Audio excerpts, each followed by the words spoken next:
നമസ്കാരം. ലോക്സഭാ തെരഞ്ഞെടുപ്പിൽ നമ്മളെ പ്രതിനിധീകരിച്ചുകൊണ്ട് നമ്മൾ വിജയിപ്പിക്കാൻ പോകുന്ന അല്ലെങ്കിൽ പരാജയപ്പെടുത്താൻ പോകുന്ന സ്ഥാനാർത്ഥികളെ കുറിച്ച് എന്തൊക്കെ കാര്യങ്ങൾ നമുക്കറിയാം. ഓരോ മാധ്യമങ്ങളും നൽകുന്ന വിവരം മാത്രമാണ് നിലവിൽ ഒരു പൗരൻ ശ്രദ്ധിച്ചുകൊണ്ടിരിക്കുന്നത്.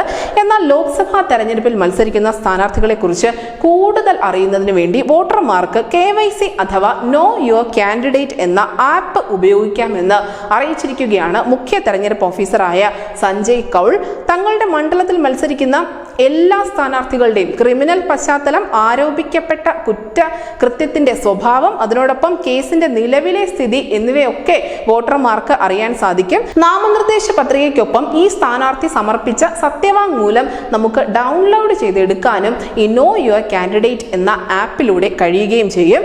ആൻഡ്രോയിഡ്, iOS പ്ലാറ്റ്ഫോമുകളിൽ ഈ ആപ്ലിക്കേഷൻ ലഭ്യമാണ്.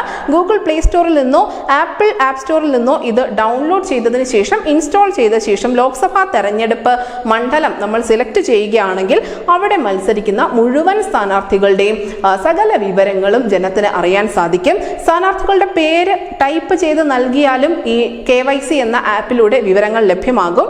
വോട്ടർമാർക്ക് സ്ഥാനാർത്ഥികളെ കുറിച്ച് കൂടുതൽ മനസ്സിലാക്കാൻ കഴിയുന്നതോടുകൂടി ആ വിവരത്തിന്റെ അടിസ്ഥാനത്തിൽ ശരിയായ ഒരു തീരുമാനം അവർക്ക് എടുക്കാൻ സാധിക്കും. ഇതുവഴി ജനാധിപത്യത്തെ കൂടുതൽ മികച്ചതാക്കാൻ സാധിക്കുമെന്നുകൂടി തെരഞ്ഞെടുപ്പ് കമ്മീഷൻ അറിയിക്കുന്നുണ്ട്. എന്തായാലും രാജ്യത്ത് ഏത് മണ്ഡലത്തിൽ മത്സരിക്കുന്ന സ്ഥാനാർത്ഥിയെ കുറിച്ചുള്ള വിവരങ്ങളും ഈ KYC ആപ്പ് വഴി ജനങ്ങൾക്ക് ലഭ്യമാകും. ലോക്സഭാ തെരഞ്ഞെടുപ്പിൽ ഇതുവരെ എത്ര നാമനിർദ്ദേശ പത്രികകൾ സമർപ്പിക്കപ്പെട്ടു, എത്ര സ്ഥാനാർത്ഥികൾ മത്സരിക്കുന്നുണ്ട്, ക്രിമിനൽ പശ്ചാത്തലമുള്ള സ്ഥാനാർത്ഥികൾ ആരൊക്കെയാണ്, തള്ളിയ നാമനിർദ്ദേശ പത്രികകൾ എത്ര എണ്ണമാണ് തുടങ്ങിയ എല്ലാ വിവരങ്ങളും ഈ KYC എന്ന ആപ്ലിക്കേഷൻ ലഭ്യമാണ്.